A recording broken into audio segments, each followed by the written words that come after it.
Drop in and enjoy the cosmos with no registration needed. We have observatory open nights that run from 6:30 to 8 p.m. tonight, this Saturday, and next Thursday. And you can find a full schedule of upcoming events on the website. And if you didn't know, just recently, the New York Times had an article naming the top must-see vacation sites in the United States, and the Rancho Mirage Observatory was number 6 in the United States of must-see sites. So it's now my pleasure to introduce today's speaker. Since he was a young man, Rancho Mirage-based photographer John Henebry has had a camera in his hands. Early in his life, he spent time traveling in Asia and trekking in the Himalayas of Nepal and India. The huge dimensions of the landscapes and vibrant people he met captured his imagination and fueled his love of photography. After working for National Geographic, Henebry shifted his landscape viewpoint to the golf industry and has become known for his unique eye, working with top golf architects and resort developers.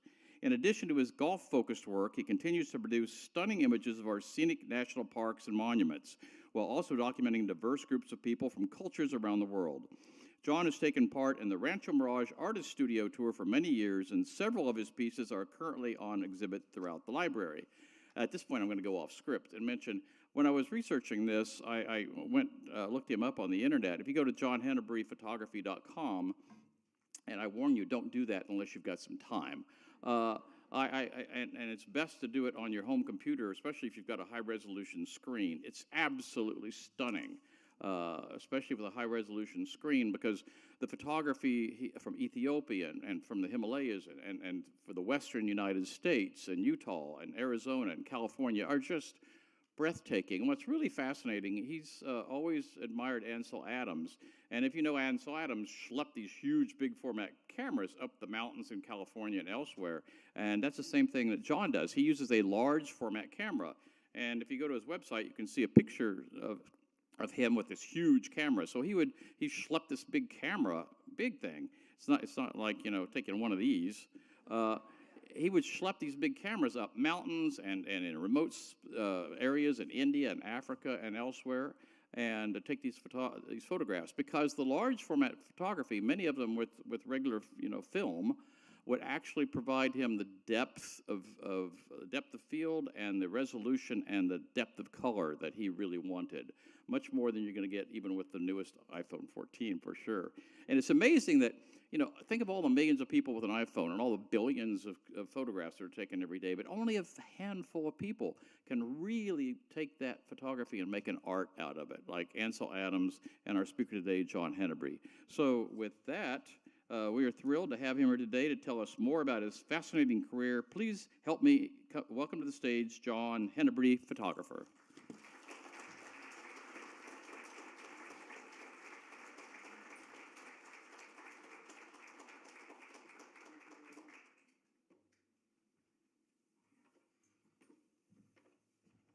Thanks everybody for being here at the beautiful Rancho Mirage Library. I'm really feel blessed to be speaking here today. I grew up in the suburbs of Chicago, Illinois, Kenilworth, Illinois, before I went to Arizona for university, and then I went traveling, and I went in 1971. Me and my buddy from Arizona, we went to New York City. We saw the Bangladesh concert in August of '71. The next day we were on a plane to Ireland, where we spent a month there. And then we basically took public transportation to India, to Kashmir, India. And through Iran, Afghanistan, Pakistan, and Kashmir. Then we made our way to Nepal, which was, Nepal was just absolutely breathtaking in the early 70s. There was hardly any tourists, and the people, the mountains, and the other places were very exotic and lovely in a lot of ways, but Nepal was just above it. And I was interested in photography. I had a 35 millimeter camera with me, and some Kodachrome film, but I didn't really do much with it. So I went back, and I went back to the States. I stayed 2 years in India and Asia. My wife, Linda, came and met me through halfway through the trip. And then I went back to school, to art school. And I studied photography because I knew I wanted to go back and do photos. So that's what I did. Ended up back there in the mid-'70s, took a whole bunch of film and cameras, and I had studied with some of the best photographers, so I knew what I wanted to do. A couple guys were geographic photographers, and I just shot, and I went back, and I basically got hired by Geographic to do a few assignments, and that was in the late '70s. So that somehow led me into coming out here to California, ending up in the desert, doing a mock annual report for Landmark Land Company, starting at Mission Hills, shooting at the mountain course, and then being out there for the development of PJ West. And I was lugging my 4x5 camera on the golf course, and no other golf course photographers were doing that. And that's how I started to get into the golf business with photography. So I still love doing the other things, landscape and people, that I did in Asia. So this whole presentation is a mix of landscapes, people in Asia, and golf. So here we go. This is Cypress Point, right by Cypress Point Golf Club. It's Lone Cypress Tree, 17-mile drive. I'm a fully licensed photographer for Pebble Beach Company, so I shoot a whole bunch of stuff up there, usually once or twice a year. I just got back from there, actually. This is Mount St. Helens. We were just going by in our RV on the way to Washington, where we spend the summers, in Port Townsend. Coming back from Denali in Alaska, we drove our RV basically from Rancho Mirage to Denali. It's one thing about the heat down here, it makes you want to go somewhere. That's the same thing as when I lived in Chicago. The winters, I always wanted to go to Mexico or come out here. It's the same thing here. So that was the Yukon. Just as coming back in, I'd say the beginning of September is turning totally fall there. The undergrowth and the trees, it's just gorgeous. The highway up there is just gorgeous. You pull off in your RV and you camp, boondoggling, they call it, next to a river. It's like your backpack. There's just pounding of snow. 5 days of rain, ponds, those things. And I came up, and the ranger was going around, and he said, "You can't go down there. There's a bear down there." I didn't see the bear, but they shut the whole place off for 2 days to walk down to these kettle ponds and look at this. But that's Denali. That's how much snow they had after 5 days of just, it was raining in the campground, but snowing up there. This is, this picture is done in the library. If you go in and take a left, you'll see it on the wall. It's done on a acrylic process. It's just gorgeous when you see it live. If you want to look at that, it's really beautiful. We call it godlike. Actually, I didn't shoot this with my large format. I shot it with my first large format digital camera. And when I was supposed to go up to, I work with my sister in the golf, and I was supposed to go up to her house, and we were supposed to go do a golf course, but I veered from here. I had just gotten the camera and the lens, and I veered off to this because the light only comes down here in May, June. It only comes down the shaft like that, so I wanted to be there and to get that. I drove, like, me and my wife, we drove, I don't know how many hours to get up to Antelope Canyon to do that on the way, kind of out of the way to Santa Cruz, but we did it. Yeah. That you cannot do. The interesting thing, you can't do this picture anymore. They've cut this slot canyons, they've cut it off to using tripod. You can do it with your phone, yes, you can do it, but not the way I did it with a tripod. and a time exposure and a cable release, and he blocks the people. They have a special photo tour. They used to. They don't anymore. No tripods are allowed down there anymore. This is Mesa Arch, a storm. We were walking. It's a 2-mile walk from the parking lot, and get up there, and we could see the storm was moving out, so we were hustling up to get that at sunset, right before sunset. In Monument Valley, same thing. As we had been driving. I guess I forget where we were near Flags. I forget where we were, but we were driving all day in rain. But we knew the rain was like pushing out. It looked like it was going to be clear, and we arrived there just as this was breaking away, the storm in Monument Valley. This is Mesa Arch in Zion. It's very popular with photographers, so you have to be there. If you're not there in the morning, I went up there in the dark, and I saw these other photographers. I had checked it out the night before, so I knew the little trail right to where this is. And I'm in the dark, and I see these other 5 guys go by the wrong way. But I was nice, and I called them back. But by the time we set up for our shot, when the sun was coming up, there was like all these people trying to get in. You know, you can only take about 8 or 9 people where you shoot this picture. So, you know, we moved out, of course, let everybody do it. But to get there, you know, a lot of this stuff takes preparation. That's what I'm trying to say. It takes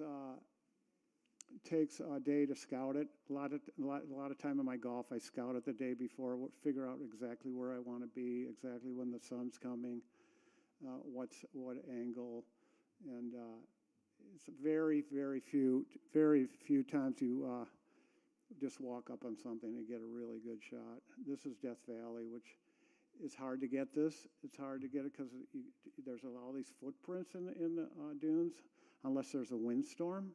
Like we had here, you know, over the weekend, and then Tuesday on the right, you know, a little smaller, and left in the dark, and we got there right on time. This is when I was carrying my large 4x5 camera and huge tripod all the way up there. There's no trail. You walk through the water. A lot of times you're walking through the river, and we went all the way back. We had the RV parked all the way back and didn't get back. I wanted to be back for the Cubs playoff game. And at 16, I got the Sirius radio in the RV, and I opened the door, and the guy, I swear to God, I opened the door, I turned on the radio, and goes, "Chicago Cubs baseball is on the air." They were playing the Dodgers. It was in the playoffs. It was great.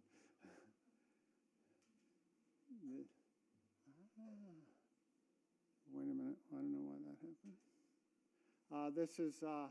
This is the Narrows in Zion. You walk in the water there also. That's a very popular hike. It's not a permitted hike, but it's very cold. You got to rent waders to do it correctly. This is in Jackson Hole, Wyoming. I got a cousin that lives in Moose, Wyoming, right next to Jackson Hole. It's just gorgeous, and he loves driving me around in the mornings to all these sites and waiting in the car. Him and my wife wait for me. This is we waited as another snowstorm like here on this weekend. It was just like this. It was waiting at my cousin's house for all weekend because we knew the leaves were gold, and we knew there was going to be snow on the mountains when it cleared, and that's exactly what happened. Same thing, Teton. Same thing, the Tetons. It's very hard to get the golden leaves and the snow at the same, you know, in the thing. And this is Yosemite. This is like this is right before pandemic, I believe. They had, I knew they were going to have snow. I had my buddy's 4-wheel drive truck, and I wanted to get up there and get into the lodge. I got a room in the lodge, and my sister met me. She came from Santa Cruz. I came from here, and we met. We both got there Sunday night, and it didn't stop snowing for, I swear to God, for 2 days. They shut the park down. Nobody could come in, and we had to walk. There's no way you could drive. And they got 25 inches of snow. It was incredibly beautiful, Yosemite. it's just, that's just a special park. It really is. Again, this looks really good on a smaller thing. This is this is Yellowstone in the winter. My cousin again in Tetons, he says, "Get out here, get out." You know, he calls me up all the time, and he goes, "I'll pick you up at the airport." And he goes, "They got a room in the lodge. They're usually full at the lodge in Yellowstone. The only way you can get to Yellowstone Old Faithful Lodge is take a snowcat in the winter. The road's closed." So we needed reservations on the snowcat and reservations in the lodge, which we got in February. And I got out and was photographing Old Faithful at sunrise. I think it was 22 below zero. My camera froze. My digital camera actually would not work. And I had to take it inside and wait for a while and go back out. Then I went back out and I'm doing this other geyser, and I had seen buffaloes there in the afternoon, right by this geyser, and I walked around the corner, and he's like, "Oh my God, I saw him." No one else was around. And I had a 250 millimeter lens on a medium format digital camera, and it was pretty cool. This is it's mixed up. I'm sorry. This is Yosemite again. The overview at Yosemite with that 24, 25 inches of snow. This is in Colorado in the fall. Crystal, what do they call it? Yeah, mine. It's a mine, and photographers love to go there. It's hard to get to. It's 9 miles of 4-wheel drive road, so you have to rent a 4-wheel drive Jeep. We drove our mountain bikes up there and nearly died. And not only that, they were electric mountain bikes. It was still killer. By the time we were back at the end of the day, absolute killer. But it's just really gorgeous there. And this is up in the Japanese garden in Portland. It's probably the best. It's known as the best garden outside of Japan. The best Japanese garden out. And this tree blooms right around Halloween. Huh? Turns. So we were trying to do it for a long time. I was with my sister in Santa Cruz, and I'm a member of the garden because I go up there on my way up to Port Townsend in the summers. I stop there, and I call up the garden and I say, "What about the tree?" She goes, be here tomorrow." We drove all. I swear to God, we drove all night. And got in there, right? Because you get in early as a member, and we got in and got this. It was pretty cool. And this is in White Sands, New Mexico National Park in New Mexico. That place is absolutely something about it. It's very stark, but at sunset there, it's absolutely incredible. The sky just goes, you're walking around looking for something to shoot and in the sand. I don't know. I would like to go back there for sure. I only been there twice, I think. This is a geyser on that Yellowstone trip that doesn't go off very often, and some ranger told me to get out there, and I did. It was really pretty interesting, actually. And that's another geyser at sunset. Another geyser, Yellowstone, sunset. This is Second Beach in Olympic National Park in Washington. And sometimes this fog bank, photographers try to get this fog bank in the fall. And this was like in August, and all of a sudden the fog just came up. Everybody was rushing out there. And it was very lucky. That was a lucky shot. That wasn't planned that I got. And this is in the Redwood National Forest, right before the border of Oregon, Northern California. Just a gorgeous place. The fog comes in and out. You try to get there when the rhododendrons are blooming and the fog is. It's a very difficult shot to get. I didn't get the rhododendron trees, but the fog is coming in and out, and it's just beautiful. This is in Havasupai Canyon down in the offshoot of the Grand Canyon. They just got flooded last April. They're just opening right now. They're reopening the canyon. There's a village down there, Indian Havasupai Indians. This is up in Washington. I can't remember the name. This is in Mount Rainier National Park. This is in Washington in National Forest. That's a famous in Oregon. What's the name of that? Yeah. You guys, there's people here from Oregon probably. This is in Rangoon, Burma. Before the military coup, this is mixed up a little bit, but that's a very cool place to take pictures. Burma. This is in Burma also. Bagan. This is Cambodia. Angkor Wat. Just really. Trees grow into the side of the temples.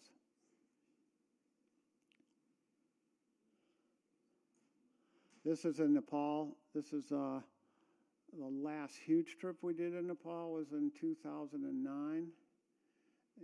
We did 33-day trek. We went over 11 passes, and one was 18,000 feet. And we came through, and I brought the large format 4x5 camera because the Nepalese are so cool. They just help you with everything. And they had they would carry my tripod on a mule, and if I needed to, they'd get it down, and there's no way you could do that in this country without, I don't know how you could do it, but the villages are all up there are Tibetan culture. They're not Nepalese, they're not Hindu, they're Tibetan. It's right on the border of Tibet, so it's been closed for years, but now they've opened it up to tourists. If they can be self-sustaining and have a guide with them, they'll let you go on a permitted basis. So I've always wanted to go there since I first went there in '71. So that was the trip we did in '09. This is it too. It's a stark desert, high desert, but the culture's really cool too. The monasteries, schools.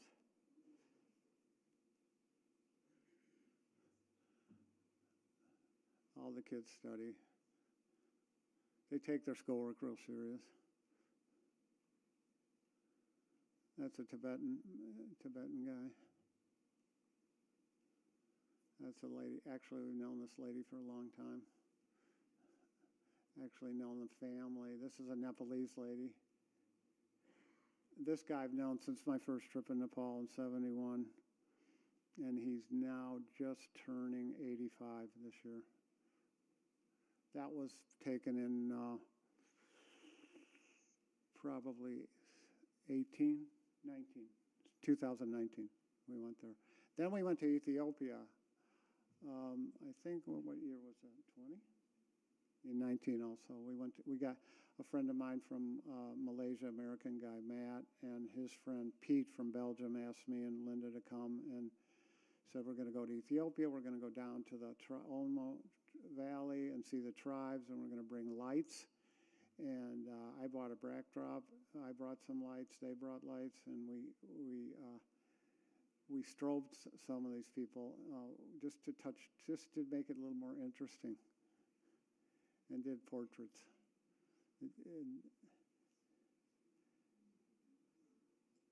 It was a very, very fascinating trip. That's one I would love to go back to that place. But then I actually was going back, and then COVID hit, so it's all kind of fallen from there. But these people, that's the backdrop I brought, and we just go to the market. If we weren't in a village, we just go to the market day and see people and ask them if they wanted to be photographed, and they all did. They love it, and this is what they wear. They don't dress up for the photos. And people think they. No, they're go in their house. This is a school. She was dropping these kids off at the little school. This lady we got out of the market. I mean, look at that. She didn't put anything on for the picture like, people would do. She was wearing that. Same with her.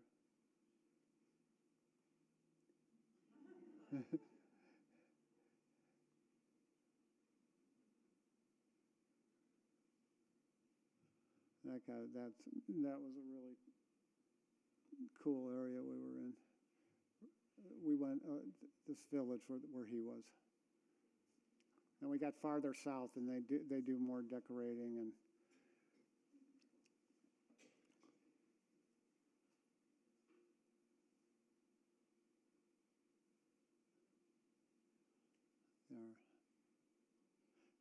Then those guys left, and we went. Linda and I went up to how do you say it?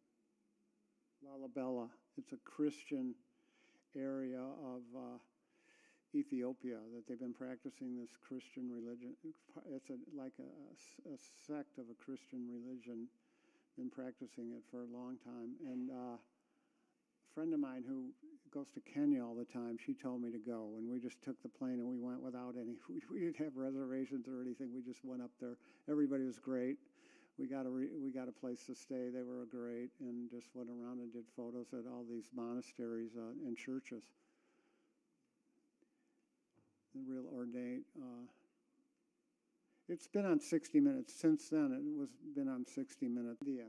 This is Varanasi, India. I got to do a book for Time Life Books in Varanasi in the mid-'80s. And I always wanted to go back there, so I got a job. We got a job in Vietnam to do some golf courses, and so we decided to go to India and then go up to Nepal to see our friends up in Nepal.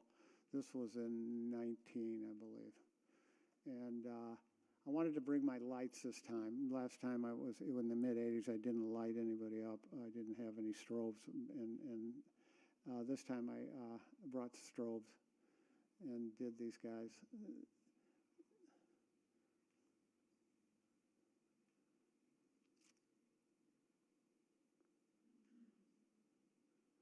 India, as I was talking, India is just a fascinating place to take pictures. People in India, generally on the whole, love their pictures taken.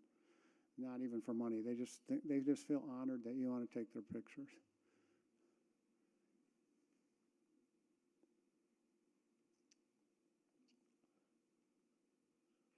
This guy, he dresses as a Krishna in a blue makeup kind of thing for a special day. This is the cypress tree with the rainbow. Now I'm going to get into the golf. This is what I kind of do for a living that lets me go to India and Nepal and Ethiopia. So this is what I just started doing last January. Sony released a drone that's going to carry a 61 megapixel full frame Sony camera with the G Master lenses, and I knew in my golf business that my competitors are all going into drones, but they're using the Chinese drone, which is a smaller chip. It's nice, but we make big prints like you'll see in the library. We make those for Pebble Beach and we sell them there, so we need a bigger camera. So I took an endeavor to get a license from the FAA, my drone license, which was a pain in the ass. I had to study for like 3 months, I don't know how many months, all summer up in Washington. Took the test, passed it, and I got one of the first 5 Sony drones last January. And I've been having an absolute gas with this thing. I got to go, since I bought it, I've gotten to go, last summer I got to go to France, Ireland, Scotland, and Portugal. And then I came back to Seattle and went back to my son's, and then they called me to come to Prince Edward Island in the eastern provinces and Halifax. And we got, I don't know if you guys heard about the hurricane last September, but we got caught in our hotel in that hurricane in Prince Edward Island. But anyway, this drone has enabled me to just capture my golf stuff. Just, that's New Year's Day at Pebble Beach just now with the breaking waves, and just capture this exciting, get up and see a little more depth, in the 7th hole at Pebble.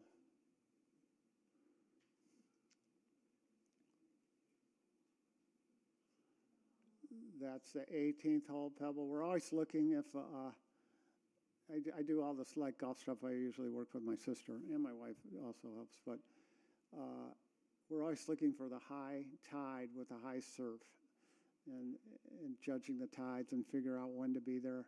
It's like New Year's Eve. She said, "Get here. New Year's Day is going to be high tide," and I had just come back. I had been back for like 5 days, and I went over to Enterprise in Cathedral City before they closed on New Year's Eve and rented a car and drove back there and shot pictures on all day New Year's Day. It was worth it, though. We got some really beautiful things.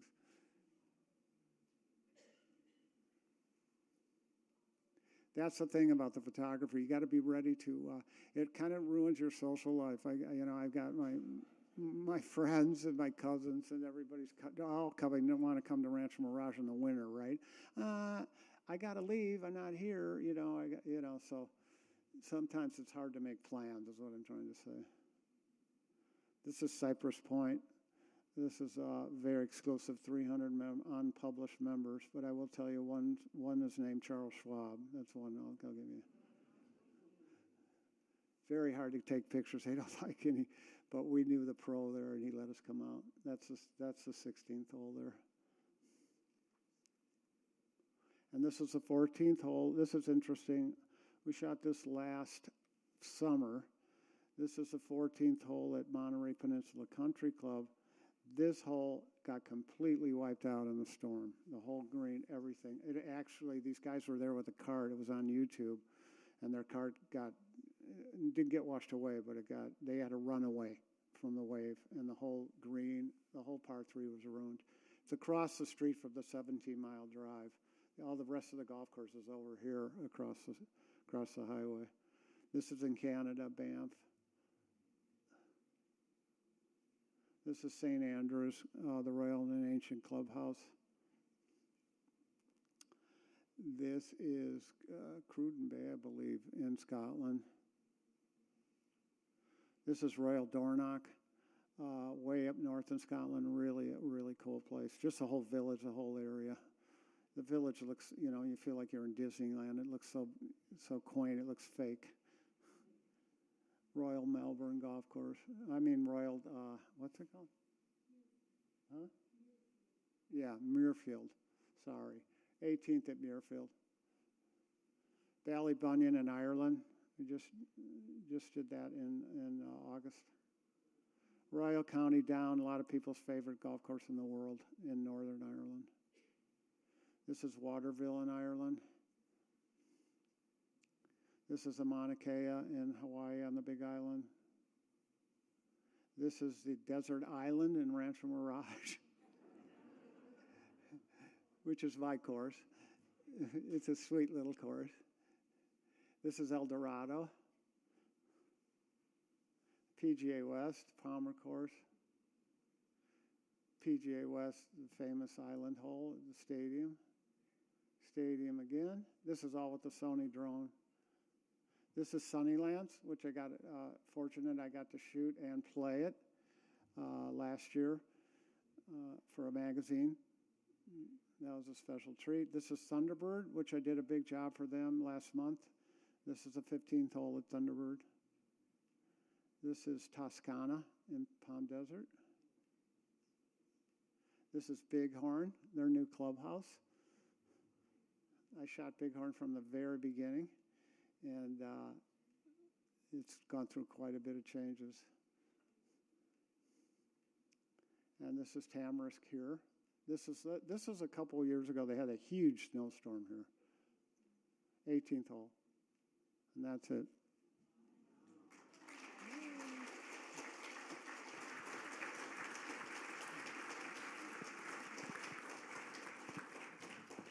So I can do questions if anybody wants questions. I'll come around with a mic here if you guys can just maybe pass it down. I actually do have a question. Thank you. He gets to go next. Oh, I'm sorry. Well, I just wondered, your photography is fabulous. The places you've been are extraordinary. And I was wondering about the visas, the shots, all of that is often required to do so much of that traveling. Was it easy, or? You mean the vaccinations? I'm sorry? I didn't hear you exactly what you Like vaccinations, visas? No, it's not etc. easy. Okay. What am I going to do? Sit around here and watch TV? No, I just love traveling. Ever since I went on that 71 trip, it's just in my blood. So yeah, no. Yeah. It's like just the last thing I did this summer when I got the drone in January, and then the general manager from the golf course in Cannes in France called and said, "We want you to come." And I was saying, he really wants me to come. We've gotten international stuff before, but sometimes you don't know in the website. People call, sometimes they're kind of goofing with you. No, he kept calling back, "No, we want you to come." So I had to learn that drone system, which that was really nervous, and then drag that drone. The case for that drone is overweight. It's not overweight, it's oversized. So the minute so we don't know the exact drone laws in France. And he goes, "Just come. We don't want to talk to the authorities." But, easy for him to say when you're walking through customs with this dragging this huge case. But no one said no one said anything, and it flew when I got there. And it's funny, but I went to those other countries I told you also on the same trip, and I got home and I'm reading more in the manual, and it says, "Do not fly this drone anywhere but the United States or Japan."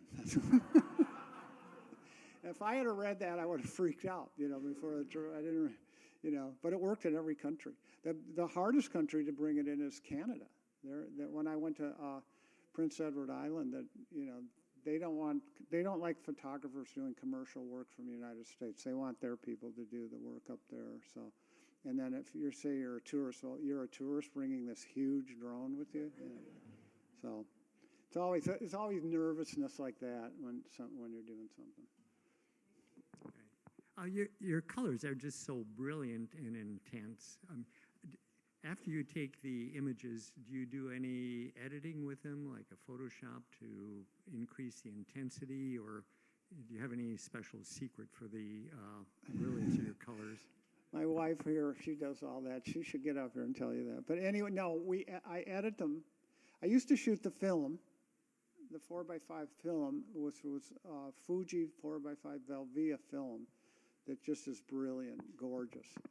But the digital, you have to work on the color. You clean up the file of dust and things like, if there's any artifacts on the file, you just do a little cleaning, and then I like to do a film profile of the Fuji film. I like to match the digital file to that and go from there. That's how I do it. Not a lot. I don't like to do a lot of Photoshop. I don't manipulate skies where people will shoot, like that rainbow shot. People will shoot the tree and then they'll put in the sky replacement. I don't do that. I'm more of a traditionalist with my film background, where you got what you got when you got it. But now some of the stuff I see, it's nice, but some of the stuff, there's no way. The sun was coming through the arch and all that, like they got. Do you find it more challenging now that you have this new piece of equipment to photograph without you holding the camera? Do you feel that Yes. you're losing something with it when you hold the camera? I don't feel like I'm losing something, but it's definitely, when we used to shoot the film. Let's say I shot for a golf course, and they wanted, just say they wanted 18 holes. I would edit the film. I'd always do more, right? So I'd edit the big 4x5 slides. In the old days, I would just send the slides to the graphic designer, and that was it. He'd scan them, or he'd do whatever he did with them. It didn't take me that. Now it takes us an hour on each. We're going to turn in something to a client. It takes at least an hour on each file. You don't have to pay for film and processing, but you definitely pay for your time. That's the difference. And to learn the whole system, I didn't know I was going to be able to do it. You know, I was just set in my ways with my film, loading my film. It's a pain in the ass, to be honest with you. Loading my film in the dark, you have to have a tent, and then you don't want to get it X-rayed. You know, the last big trip I did in the British Isles, we shot so much 4x5 and digital and panorama. We shoot panorama camera, Fuji panorama camera, with just three 2.25 frames across the back. And we went to, I don't know, a bunch of different countries, and nobody X-rayed. They all hand-checked our film, except in Ireland when we were leaving. And it was like 2 months of work, intense work. And it's not that easy doing the golf. You just don't show up and do the golf. You have to work with the golf course. The superintendent on the golf course has to have everything prepped. You know, the light has to be good. We don't like dew, blah, blah, blah. But the guy in Dublin goes, everything out of Ireland goes through the X-ray machine. But it didn't ruin. It didn't do it. He goes, he says, I'm gonna do it personally. He walked over there and did it real quick, and it didn't ruin anything. But that's always nervousness. That's the one part of digital I like. I don't go to the airport every time in a cold sweat anymore. Yeah, so. Before you started using a drone, can you talk about your preparation before you do a shot? You said you'd scout it out at night. Would you think about lenses? Would you think about tripod? You know, what type of preparation of the equipment would you think about before the drone? Before the drone, if I was doing it for the developer or the owner, I'd always ask for a high reach, a Genie high reach lift truck. If I, you know, for just a few certain shots on the golf course, which we have to drive on the cart path. We'll talk about a pain in the ass, and lift up 20 to 50, sometimes 60 feet with a 4x5 camera in the basket, you know, with the tripod, with the thing over your head focusing. We did that for years. So I'm getting the resolution on this new drone just as good as that. And I'm carrying a drone in a case. It's like carrying a lift truck around. Plus the weather has to be good. Just over here in Cathedral City at what's the name of that rental company? A huge rental company that rents equipment to take it out to the island hole, PGA West. I got to make sure that the weather's going to be perfect before I spend $400 renting that thing. You know, now I can just wait in my RV if the weather's bad and get my drone and fly it up when it gets good. The preparation, not so much lenses. I kind of know, I'm really good with lenses. I know when I look at something, I kind of know what lens that's going to be. It's been a little bit of a learning curve with the drone on the lenses, but now I'm really getting it down. And tripod is always my one tripod. It's a day before yesterday, I shot Mission Hills Champions, the dinosaur course, right after the storm. And I shot it with the funny story is, I went last week when there was a snow in Mission Hills, and my drone was not working. I had gone to me and my wife, into all those countries, and in the United States, when we got back, we'd gone to Bandon Dunes. On the way back here to the desert, we'd gone to Shadow Creek Golf Course in Las Vegas. Everything worked perfectly. 21 golf courses over the whole summer, all over, and I get to Mission Hills across the street from my house, and the gimbal's going like this, and so I didn't shoot it, but the Sony engineer met me up in Banning, and we fixed it, and I didn't have to send it in, and then I got to go Tuesday, and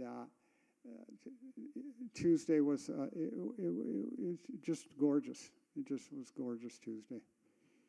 We've got one here all the way in the back, and then I'll make my way up front. Okay.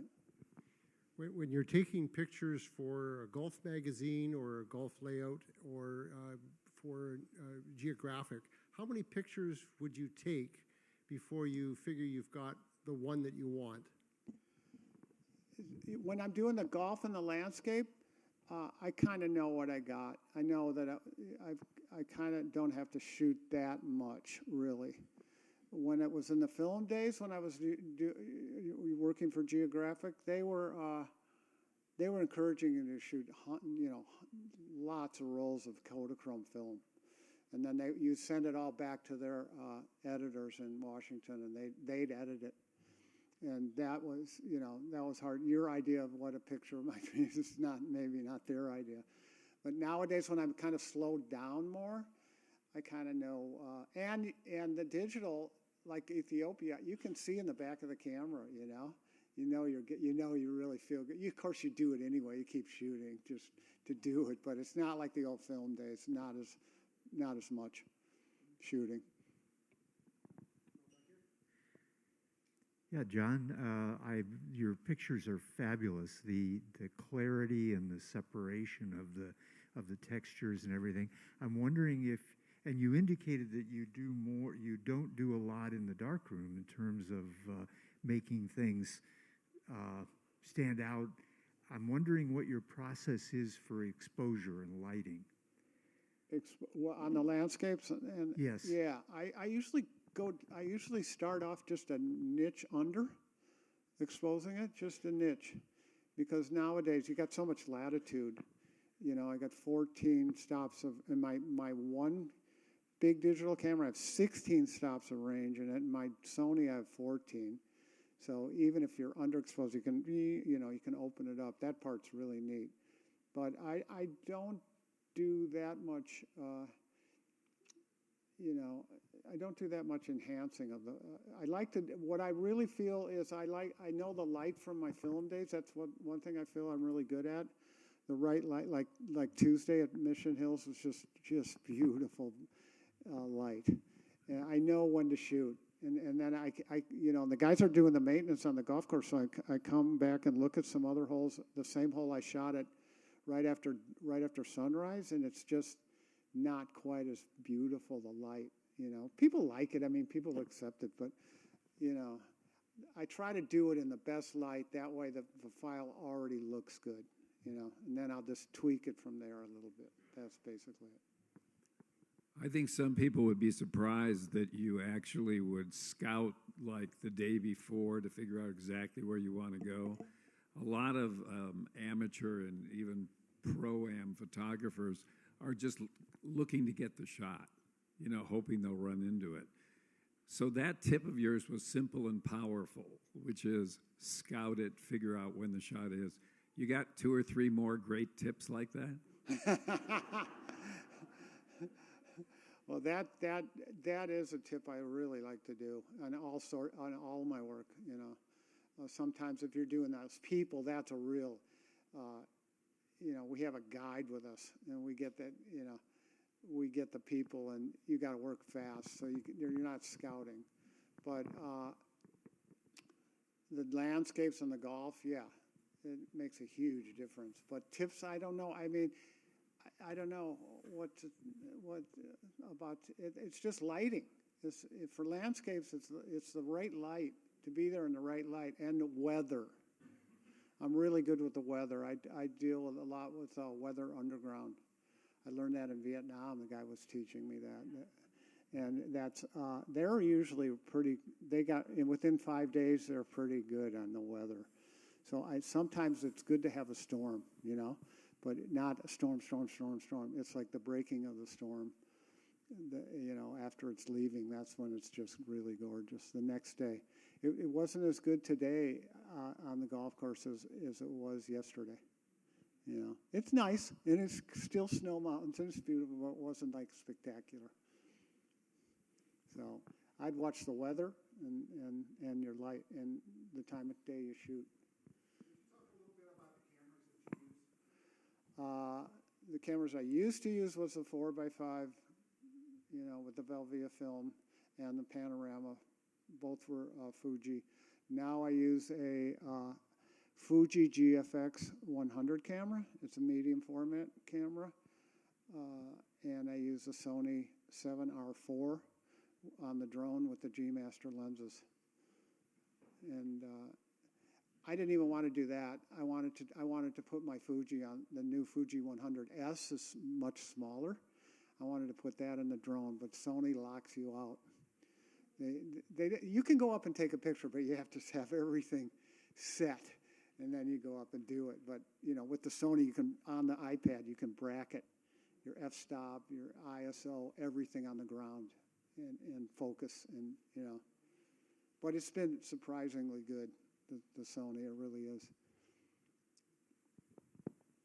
Any other questions? I can just repeat your question. I was just wondering, I mean, you must be very good at flying this drone. Do you ever worry that you might crash it? Oh, yeah, I have crashed it. I crashed it at Desert Island. That's my course where I'm a member there. So I get to fly there and practice, and then I give them the pictures. They love it. It's a win-win. But the first 3 months there, I crashed it one day there, and it wasn't. It kind of worked out. I had a defective drone. I had one of the first 5 in the United States, and the Sony, the engineer. I got to be friends with the engineer because I had one. He's in L.A. That's the only repair place in the United States for the drone, and I got to talk to him directly. Most people now have to call the 800 number, and then they go to him. He's the guy who came and met me in Banning. He sent me a new drone. And the crash was my fault, but there was stuff on the drone that wasn't working correctly at all. So it worked out, actually. And then I crashed it in Ireland, in Northern Ireland, in County Down, on that hole you saw, the 9th hole. This is just spectacular. In the wind. It was 30-mile-an-hour winds. It came down, and it kind of tipped, and it just bent this little thing. And I had to go to Scotland, St. Andrews, after that. And then I had a big job in Portland from Discovery Land Company that runs the Madison Club. They sent me to Portland for their new project in Portland, in Portugal. What am I talking about, Portland? Portugal. But the maintenance man at the place we were staying in St. Andrews fixed my drone. He did it with the engineer, the guy in L.A., and him. He told him exactly what to do, and because he had the tools. And I flew it in a big job for Portland right the next week. I had the drone for the job in Portland, so that was pretty cool. So I've been lucky. My whole life I feel it's been extremely lucky, to be honest with you. You've obviously shot in all, all kinds of conditions, and the lighting, everything that you've talked about. But just from your point of view, do you have a favorite time of day to shoot? I'd say sunrise for the first hour, and I would say sunset, the hour before sunset and sunset. Digital's changed the scope of the timing of that, because you can shoot a little earlier with the digital, because you can open up, like the one picture of Ballybunion there in Ireland with the sky was red, a little bit red, and the green was in the foreground. The green was dark, but the sky was red. It was 9:45 at night. That's when the sun goes down in August in Ireland.